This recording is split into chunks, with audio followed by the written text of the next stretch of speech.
Les éléments séparatistes du Polisario, et qui est, comme chacun le sait, un pantin du régime algérien, sont intervenus dans la zone tampon de Guerguerat depuis quelque temps.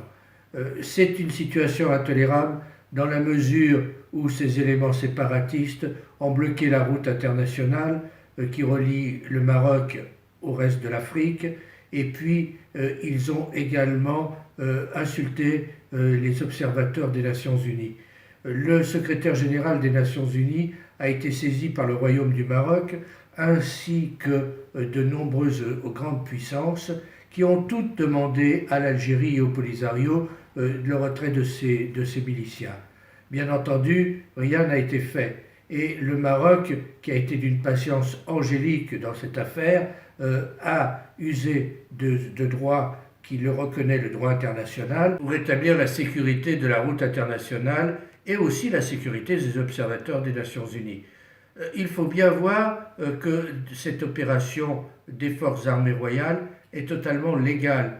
En effet, le Maroc étant la puissance importante de la région, que le territoire où le Polisario a prétendu s'installer est un territoire marocain qui est effectivement un no man's land parce que le Maroc a renoncé à y établir des bases de façon à laisser une zone tampon, mais c'est en violation du droit international que le Polisario s'est installé dans cette zone, et d'ailleurs toutes les puissances et les Nations Unies l'ont reconnu.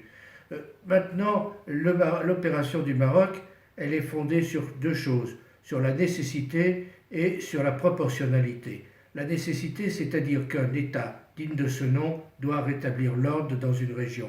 Et c'est ce qu'a fait le Maroc. Il a rétabli l'ordre parce que la route internationale était menacée, elle était même coupée à plusieurs reprises, et parce que des observateurs des Nations Unies étaient attaqués.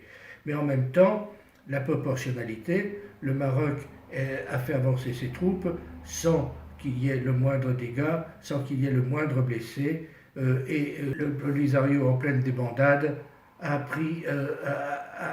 mis lui-même le feu au temple qu'il avait installé indûment. Donc on ne peut pas dire qu'il puisse se poser en victime, même si la martyrologie et l'esprit larmoyant est un des fondements du gauchisme et du communisme.